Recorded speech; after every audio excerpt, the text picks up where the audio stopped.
Советот за безбедност на Обединетите нации денеска ќе го одржи првото гласање за избор на новиот генерален секретар на Светската организација.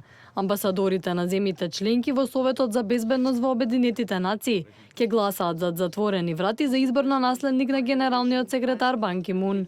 За функцијата генерален секретар се пријавени 12 кандидати, меѓу кои поранешниот министер за надворешни работи на Македонија Срđan Керим. Сенаторот од Тексас Тед Круз предизвика инцидент откако на конвенција на Републиканската партија во Кливленд одби да го поддржи Доналд Трамп како единствен кандидат од партијата. Во говорот Круз само му честиташе на Трамп за номирањето на претседателските избори во ноември.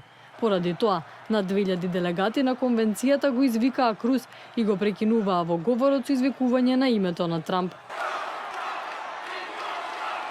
14 лица загинаа, 72 се водат за исчезнати, откако обилните дождови што ја зафатија Кина предизвикаа поплави низ земјата.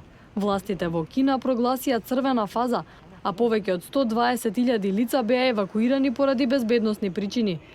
Во текот на летото, големи делови на централна и источна Кина беа поплавени поради обилните дождови, при што загинаа повеќе од 200 луѓе. Властите во Мексико конфискуваа 400 килограми на кокаин пронајдени на брод на пристаништето Манзанило, во областа каде оперираше познатиот наркобос Ел Чапо, кој во моментов се наоѓа во затвор. Според локалните власти, наркотикот требал да стигне до Гватемала, а доаѓал од Колумбија. Поради географската место-положба меѓу САД и Јужна Америка, Мексико е најчеста точка за пренесување на наркотици оди до Европа.